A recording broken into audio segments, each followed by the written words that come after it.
ಭೂಕಂಪಕ್ಕೆ ನಡುಗಿದ ಮಯನ್ನಾರ್ ಮತ್ತು ಬ್ಯಾಂಕಾಕ್.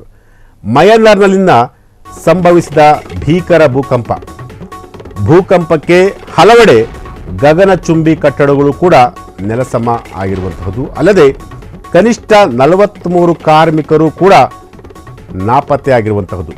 ಭೂಕಂಪನದಲ್ಲಿ ಸಿಲುಕಿರುವವರ ಜೀವನ್ಮರಣ ಹೋರಾಟ.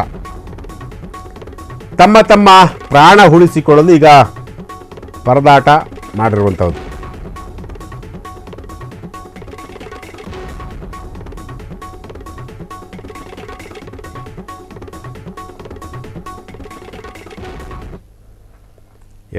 ಭೂಕಂಪ ಆಗಿರುವಂಥದ್ದು.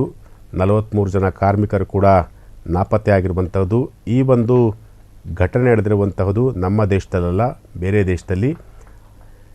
ಈಗಾಗಲೇ ಪ್ರಾಣವನ್ನು ಉಳಿಸಿಕೊಳ್ಳಲು ಪರದಾಟ ಮಾಡಿರುವಂಥದ್ದು. ಮಯನ್ನಾರ್ ಮತ್ತು ಬ್ಯಾಂಕಾಕ್ ಎಲ್ಲರೂ ಕೂಡ ಇಷ್ಟಪಡುವಂತಹ ದೇಶ ಅದು.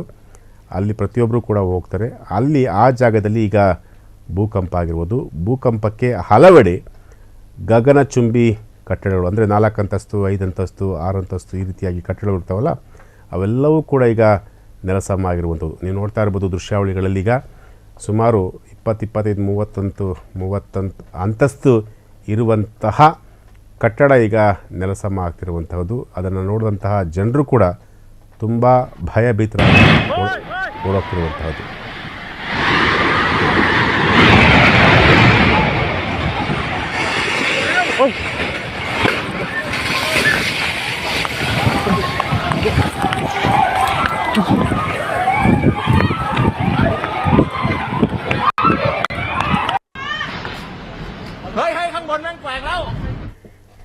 ಇಂದು ಬೆಳಗ್ಗೆ 11:50 ಸುಮಾರಿಗೆ 7.7 ತೀವ್ರತೆಯ ಭೂಕಂಪ ಆಗಿರುವಂತಹದ್ದು. ಮಧ್ಯಾಹ್ನ 12:50 ಸುಮಾರಿಗೆ 6.8 ತೀವ್ರತೆಯಲ್ಲಿ ಮತ್ತೆ ಭೂಕಂಪ ಆಗಿರುವಂತಹದ್ದು.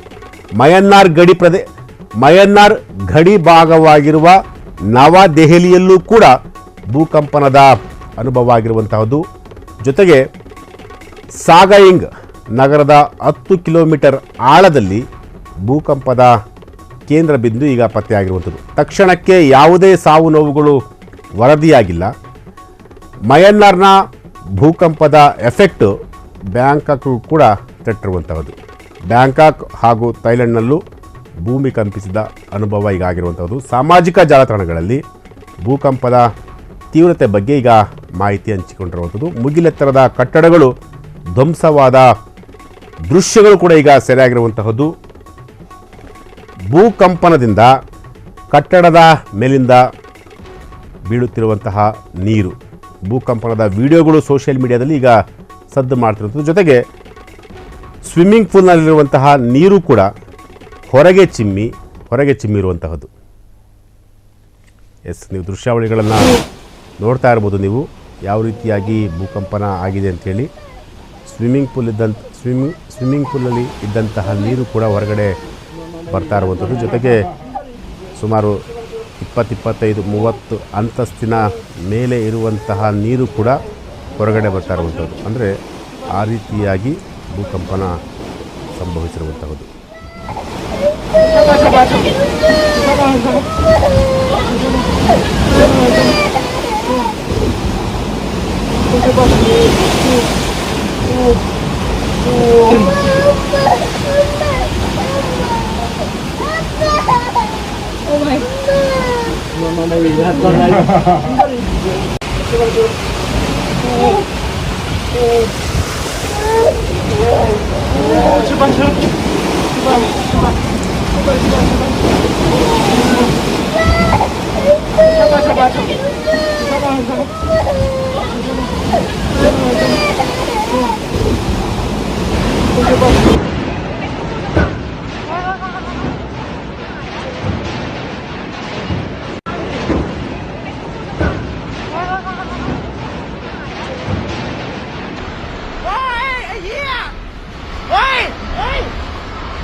โอ้ยเย็นแม่โอ้ยเฮียอะไรวะเนี่ยเฮ้ยเฮ้ยเฮ้ยเฮ้ยเฮ้ยเราวิ่งกันชิบหายเลยเฮ้ยเฮ้ยเฮ้ยเฮ้ย